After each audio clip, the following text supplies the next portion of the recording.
Hello and welcome to Sureena Speaks, and as requested today we're going to go over the MEP. Now the MEP, it stands for Medicines, Ethics and Practice, and what it essentially is our guidance to the laws and ethics side of pharmacy.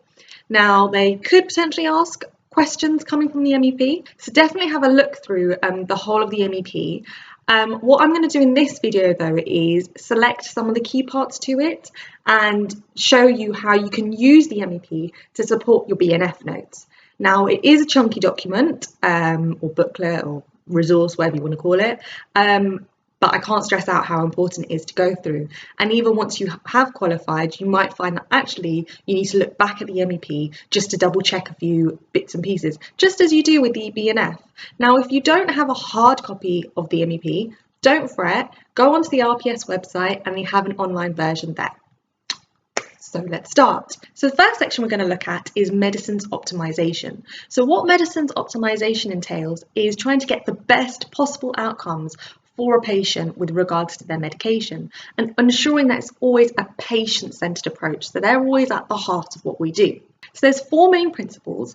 The first one is about understanding the patient's experience. So an example of that could be, say you have a patient that has arthritis in their fingers, it affects their fingers, and they're using medication that requires them to open a bottle which has a child lock top on it, a child lock lid on it. Now, even I struggle to open those bottles sometimes. So a patient with arthritis, that's going to be an even harder task for them to do. So it's about trying to have those open conversations with our patients and try and understand how hard that it must be for them, and then trying to find a suitable alternative for them. The second principle is about educating our patients. So for example, and I actually only had this exact scenario happen to me earlier this week, and what you'll find is that a patient will be starting on a new medication, and suddenly in the media will say that, oh, this medication is bad for you because it has these horrendous side effects, or a patient will Google about the medication and then some website will come up which isn't a reputable source, and it will say, yeah, this medication has all these nasty side effects, blah blah blah. And obviously if you read stuff like that, it will scare patients. So it's our job to make sure that we educate patients and show them the correct reputable resources to go to if they do want to read up more about their medication. And actually with the situation that I had is that this patient had read up these horrendous side effects about this particular medication to the point that they didn't want to take it anymore. And so it's our job to educate our patients and say, look, in project literature, they have to state, in our PILs, they have to state the potential side effects that can occur. But side effects are so variable, and just because person A gets a particular side effects doesn't mean person B will get one. Number 3 is making sure that the medication that the patients are using are as safe as possible. So that includes looking at for potential interactions, make sure they're using the medication in the correct way, storing it in the correct way. And number 4 is making medicines optimization as a part of normal routine. So again, it's about having those open conversations with patients and making sure they're getting the best outcomes out of their medication. So the next section I'm going to look at is CPDs. So CPDs, continual professional development. You have to do 45 CPDs within 5 years, so 9 CPDs a year. They can call upon you at any point to submit your CPDs, so really important to stay up to date with them. And it's broken down into 4 sections, again 4 sections. So we've got reflection, planning, action and evaluation. So reflection is actually thinking about your practice. So maybe there's a new service you want to provide, or maybe there's more about a particular medication that you want to know some more about. Then planning is what it says. Planning out how you're going to go about enhancing your learning. So are you going to go up to a seminar? Are you going to undertake some extra research? Are you going to do more reading to help with those learning needs? Action is about recording what exactly it was that you did. Evaluation is then thinking about actually with this new knowledge, how is this going to improve me as a pharmacist and benefit those around me, benefit patients, benefit those I'm working with, etc. So an example how the MEP can help support your learning is, for example, through when you're doing your over-the-counter revision. So it will distinguish the difference between GSL, P and POM medication, as well as looking at particular medication and the laws that surround it. So a really good example of that is pseudoephedrine and ephedrine. These are decongestants, but they have the potential for abuse, which is why there are implications and regulations on how much can be sold at one time. So with pseudoephedrine, you can't sell or supply more than 720 milligrams of pseudoephedrine and no more than 180 milligrams of ephedrine. And the two, pseudoephedrine and ephedrine, can't be sold together. Another example is paracetamol and aspirin. So in both cases, no more than 100 non-effervescent tablets can be sold.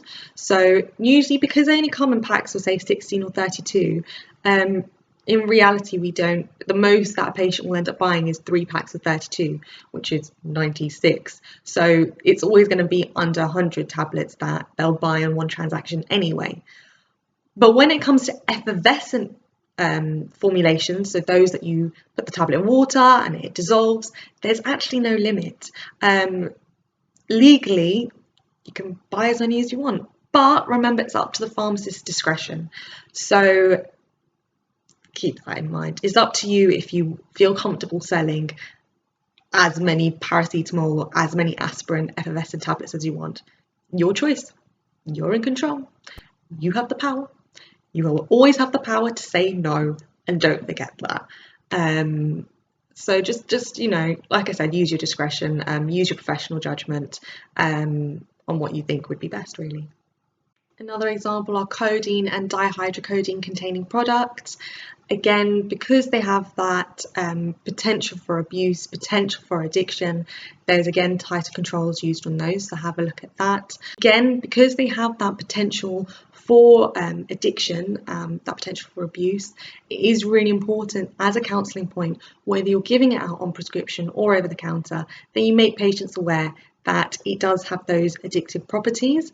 Sometimes in practice and sometimes in conversation, it can be a bit awkward to say, oh yeah, by the way, you might get addicted to these. Obviously, you're not going to say it like that, but it can still be a bit of an awkward conversation. So maybe refer them to the PIL and just say, have a read over the PIL. There's a section on there regarding addiction, because it does have that potential to cause it. It's very important to have a read over that. What I also would say to watch out with questions in the exam when they talk about over-the-counter products is sometimes, particularly with the older style questions, they would use brand names rather than generic names, which I think is a bit unfair because you're not necessarily going to have, not every pharmacy is going to have the same medication in stock by brand name.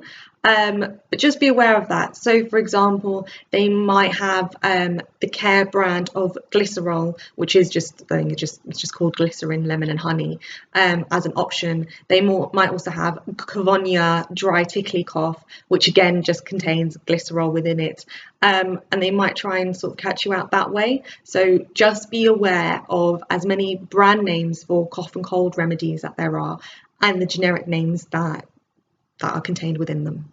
So another way in which the MEP can help support your learning is through record keeping. So how long particular records need to be kept for. So for example, if it's a private prescription, it needs to be kept for 2 years after supplying the medication. If it's a vet prescription, it needs to be retained for 5 years. And it also shows you exactly what needs to be included in that record. So for example, for a private prescription, you'll need the date that it was supplied, the prescriber details, patient details, medication details, the date on the actual prescription. So have a look through that section too. Other potential questions based on the MEP and based on the BNF that they might ask you on is, for example, they might show you a picture of a prescription and then ask, is this prescription legally valid? So ways that they might try and catch you out is maybe the prescriber's GMC number isn't written on there, or maybe the signature isn't on there, Or what they could do is it could be a Schedule 2 or 3 CD drug, and we know that with Schedule 2 and 3 there's even more particulars that need to be included for it to be a valid prescription. Or what it might be is that maybe it's a faxed prescription, and actually faxed prescriptions they don't fall in the definition of a legally valid prescription. But I mean, sometimes in practice, down to the pharmacist's discretion, down to their professional judgment, sometimes it might be necessary that they make a supply against a faxed prescription. The next section that I'm quickly going to talk about is EEA and Swiss prescriptions. So I've seen prescriptions from France, from the Netherlands, and as you would assume, it's not written in English. And you have to go through the necessary channels and necessary pathways to find out what is actually written on that prescription and to make sure that it is legally valid. So knowing what makes it a legally valid prescription, and even checking the prescriber's details, making sure that they're legitimate as well. Also have a look at PGDs, patient group directions. Make sure you know the definition of a PGD as well, because that's something that could ask. They could ask definitions on medicines optimization, on PGDs, so be aware, be familiar of your definitions. Be familiar in which situations a PGD might be created. So for example, supplying salbutamol inhalers to a school, or for the use of emergency hormonal contraceptives. Maybe the pharmacy you're working in has a PGD. If it does, brilliant. Try and maybe ask your tutor, ask your pharmacist more information on it, how it gets created, how it comes about. Again, all of this knowledge isn't just for the exam, it's for when you're practicing as well. So make sure that you are aware of PGDs and how they can benefit a community. So the next section I'm going to talk about is the absolute bane of my life, which is emergency supplies. And the number of times in a day sometimes that I have conversations with patients and explain to them that I'm sorry, sir, but this does not qualify as an emergency supply because your doctor's surgery is still open. Sometimes the doctor's surgery is next door or across the road or down the road, but it's walking distance. And so this doesn't qualify as an emergency supply, so I'm very sorry, but you will need to get a prescription first. And sometimes you'll find situations where patients actually have about 4 or 5 days worth of medication, but they start panicking and they demand for an emergency supply. And again, you have to explain to them that you do have enough medication. Within that time, you'll be able to get a prescription. Most places, it takes 2 working days for a prescription to be generated. So having 5 days worth of medication is plenty of time to get that prescription sorted for you. Don't need to panic. Now, in some situations, if it's a weekend and their doctor's surgery is closed and they have zilch medication left and it's really important that they do take that medication, fine, fair enough, use your professional judgment. In all these cases, you need to use your professional judgment. Yes, I will authorize an emergency supply. In some situations though, and I guess in some situations, even when their doctor's surgery is open, sometimes patient safety has to be at the heart of what you do. So sometimes you do have to give an emergency supply, even when the doctor's surgery is open, but be able to justify why you are giving that emergency supply, and make sure that you tell your patients, and educate your patients that they don't get into this habit of constantly relying on emergency supplies, because that's not what it is there for. It is what it says. It is an emergency, and so should only be used in cases of emergencies. And yeah, the number of conversations I have with patients about emergency supplies and what qualifies and doesn't qualify as an emergency supply. Yeah, it's delightful, those situations, to say the least. But yeah, make sure that you know yourself in what instances and for what medication you can and can't give an emergency supply. A big example of a question they could ask is with CD Schedule 2 or 3 medication. Can you give an emergency supply on this? No. The only instance that you can is if it's phenobarbital for epilepsy only, and if it really is an emergency where the patient has no medication left and they won't be able to get to their GP surgery anytime soon. But yeah, emergency supplies. You can tell I absolutely love those conversations which you have every single day. Delightful. The next section I want to focus on, which you might be tempted to sort of skim over, is isotretinoin and its use in pregnancy. Now, the reason that I'm highlighting this area is because actually it's something that is seen quite common in practice. So you need to make sure that you know what makes a prescription for isotretinoin valid.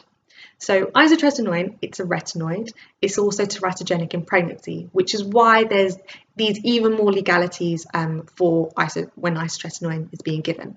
So it can be used in acne, and a patient that is using it, they majority of the time need to be under something known as the PPP, the Pregnancy Prevention Program. And what this is it's basically saying that a patient that is on isotretinoin, they should not get pregnant within that time. They need to prevent getting pregnant within that time, and for 1 month after stopping taking isotretinoin. Now, what makes the prescription valid? Well, an isotretinoin prescription is only valid for 7 days of the date that's written on the script. After 7 days, it's expired. And if you have a patient that comes in with a prescription for isotretinoin and they'll say, oh, I'll collect it on another day, make sure to tell them that this script is only valid for 7 days, because you'll be so surprised at patients that come on the 8th, 9th, 10th day and you have to explain to them, I'm very sorry, but your prescription is now expired. And that makes them a very unhappy bunny, and that puts you in a very awkward position. So, and I've seen this or witnessed this with other pharmacists. So try not to get yourself in that sticky situation. Make sure to tell them the script is only valid for 7 days. And for anyone that is under the PPP program, there should be a little statement on there saying that a pregnancy test has been done on this patient and it has come out negative. Also with isotretinoin scripts, where the person that's under the PPP, is that a maximum of 30 days supply can only be supplied at one time. No more than 30 days supply can be given. You will find with a few prescribers, they tend to miss out 1 or 2 of those details. So it's important to either get in touch with them or tell the patient to go back to the prescriber and write down exactly what it is that needs to be on this prescription to make it valid. So yeah, make sure you know that. And again, they could ask it in the exam. They could show you a prescription for isotretinoin and it might not say the pregnancy test confirmed negative on there, in which case that wouldn't really make the prescription valid. Or it might be that the patient comes in after 7 days, so again the prescription is expired. So make sure that you do know that bit and know that bit well. In terms of the use of Valproate for women and in pregnancy again, when we did the BNF chapters on epilepsy, I mentioned it there. This is a great way, a great example of how the MEP can help support you in your learning, because there's a whole page on there about Valproate use in women, about its use in pregnancy. So make sure to use that, look over that, and add that to your notes when you're going over epilepsy. The MEP also goes through what particular prescribers can and can't prescribe. So it's not just looking at your doctors, dentists, or pharmacy independent prescribers, but also your podiatrists, physiotherapists, supplementary prescribers, optometrists. So be aware of what they can prescribe and what they're restricted to prescribing and what they can't prescribe, basically. So the next topic I want to talk about is that of abuse and safeguarding. So if you haven't already, you probably will need to eventually at some point do a CPPE learning and assessment on safeguarding vulnerable children and adults. The MEP has pages on that as well, and the different types of abuse there are.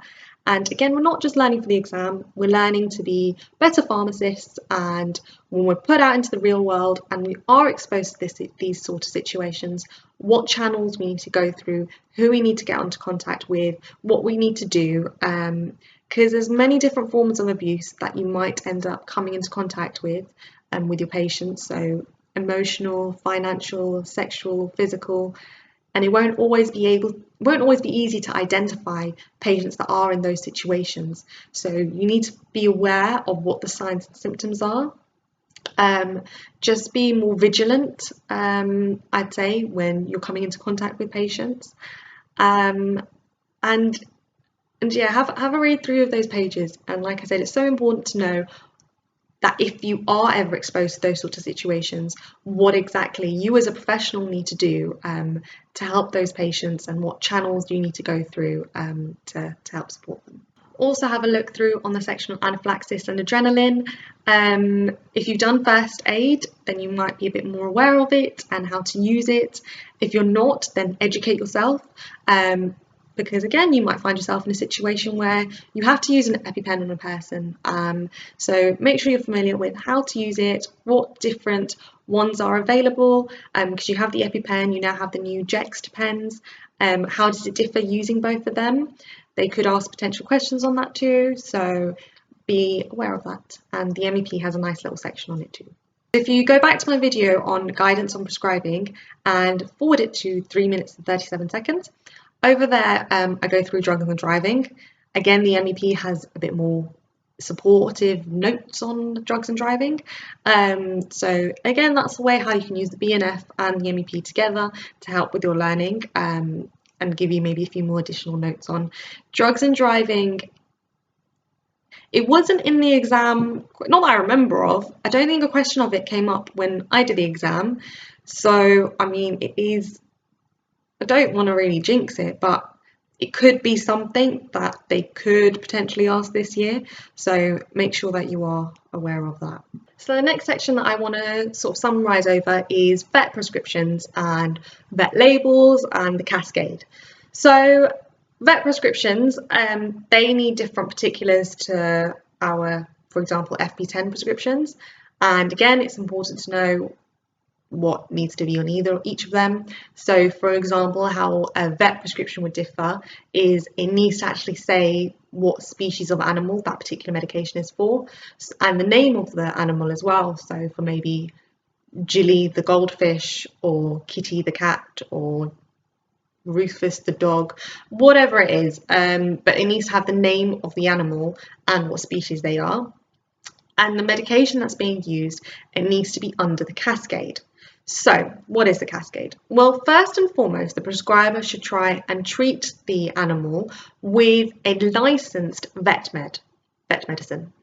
Now, in a situation where this isn't possible, they can then use a licensed vet medicine which is usually used maybe in a different species or for a different condition. Again, if for whatever reason that can't be used, then they can use a licensed human medicine, or an EA or EU even, an EU licensed vet medicine. And if that can't be used, then it will need to be like a specials, so something that comes from a specials manufacturer, or an extemporaneously prepared medication. And that's what the cascade is. Now, just as prescriptions can differ for vet medication and for, say, an FP10, so can the labels. So when you're dispensing a label for an animal, it must say for animal treatment only. And it must also say keep out of reach of children. Now, this is a point where they can catch you out on an exam. In any instance of any medication, it should always say keep out of reach of children. It's recommended though, and it's good practice for it to say keep out of sight and reach of children. But actually that sight bit isn't really a legal issue.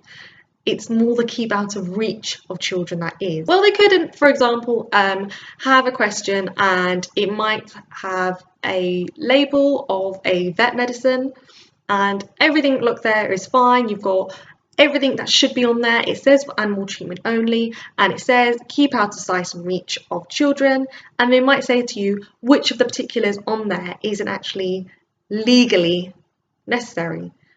And that's something that they could try and catch you out on, because actually that keep out of sight bit, the sight we're seeing, that isn't legally necessary, but it is good practice and it is recommended. But so long as it says keep out of reach of children, that's when we're happy days. Moving on to probably my favourite 2 pages in the MEP, which sounds really sad, but I'll tell you why in a moment. If you have the edition 40, or you have access to edition 40 of the MEP, turn to page 104 and 105. There is a beautiful table in there of controlled drugs, control of your CDs 1, 2, schedule 1, 2, 3, 4, 5, and in what situations you can and can't give an emergency supply, if a requisition is needed, if how long the prescription is valid for, and know that table, because chances are that they will ask something regarding that table. A patient has a prescription for, no, a person needs an emergency supply of Zolpidem. Can that or can't that be given? A patient gives you a script for Oromorph solution. It's dated back the 1st of January. Today is the 1st of April. Is that valid? So make sure you know which medication first and foremost comes under which schedule, and then know that table. It's a beautiful table that just summarizes everything. It saves you having to look through different pages and create your own table. Know that table, because whether or not they ask it in an exam, you will probably need to know it for real life anyway. I've had to resort back to this table before. It's there, it's available. Have a look at it. I know I'm getting really excited with my hands for this particular section, but yes, make sure you look at it. So the last section that I'm going to touch upon is the 7 principles. So they could ask the question on which of these are the 7 principles, or even which of these are not one of the 7 principles. So we need to know them, we need to be aware of them. First and foremost, make patients your first concern. They need to always be, their safety needs to always be at the centre and the heart of what you do. So making patients your first concern, no wonder that's number 1 principle. Also, use your professional judgment in the interests of patients. Don't be scared to use your professional judgment. You know, you have this wealth of knowledge. Use it, utilize it. We spoke about it earlier, for example, in the case of an emergency supply. Use your discretion, use your judgment, use your knowledge, and make sure always it's at the interests of your patients. Also show respect. That's really important, and I think that goes for your patients, those that you're working with, those that you're surrounded with. Show respect to all. Also encourage your patients to participate in their care. So for example, if a patient comes in with a cough and a cold, don't just say, yeah, take product X, or yeah, take product Y. Ask them, do you want a solution? Do you want tablets? Do you want something drowsy? Do you want something non-drowsy? Let them take ownership. Let them participate in what it is would best suit them. They know themselves better than anyone else. So if you're giving them a tablet, but actually, I'd rather have the liquid, let them have a bit more responsibility and participate in decisions on their care. Another example is, for example, if it's a patient who's newly going on a dosset box, and actually they've always taken their Ramipril tablet at night time. Don't stick it in the morning then for them. If that's what they want, if that's what they're used to, and clinically looking at it, it's absolutely fine, then let them take charge, let them participate in their care in ways that they can. Also, make sure you keep your knowledge up to date, for example, through CPDs. So as we mentioned before, through research, going to seminars, doing extra reading, make sure that knowledge is up to date. Be honest and trustworthy.